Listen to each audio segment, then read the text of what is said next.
Hospital in the Golan Heights, where wounded Syrians are receiving treatment as part of his campaign to unveil the true face of Iran, he says is complicit in the Syrian regime's murder of its own citizens.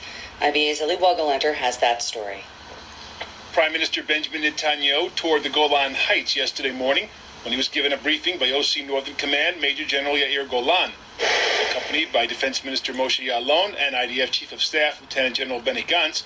Netanyahu was briefed at a lookout point overlooking the Syrian border on the presence of global jihad elements inside Syria and on the work to fortify the border fence. During his tour, Netanyahu also visited the field hospital where people who have been wounded in the fighting in Syria are being treated. Netanyahu shook hands with an 11-year-old boy who had been wounded in the eye and wished him a speedy recovery. Another wounded Syrian told the Prime Minister through a translator, "We thank you for the treatment and the service, the good treatment that we found here in Israel, better than in Jordan. They treated us badly there. This is my third time here. The service is excellent and they treat you well. People smile. We thank you a lot." Netanyahu's visit came as Iran and 6 world powers were meeting in Vienna over a deal regarding Tehran's nuclear program. Netanyahu took the opportunity of the visit to address the Israeli concern regarding the Iranian nuclear program and to emphasize the difference between the Israeli government and the Iranian regime. Here's the dividing line on the Golan Heights between the good and the bad.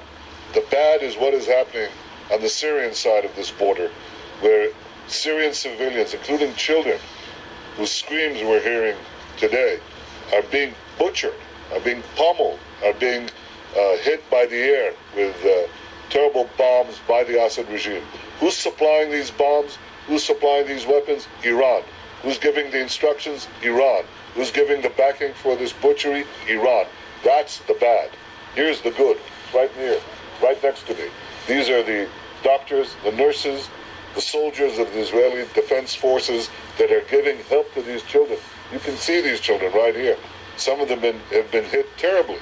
And the IDF under Israel is taking care with a humanitarian effort, unprecedented, to help these poor people. That's what I want to say to the world today when the P5+1 talks are resumed with Iran. Iran hasn't changed its aggression. It hasn't changed its savagery. It hasn't changed its support for the Assad regime while it's butchering its civilians. That's the true face of Iran. We should not forget it. Unit, an operating theater, an X-ray facility, a pharmacy, and a laboratory. Over 700 patients from Syria have received treatment and humanitarian aid in Israeli hospitals since the Syrian conflict erupted in March 2000.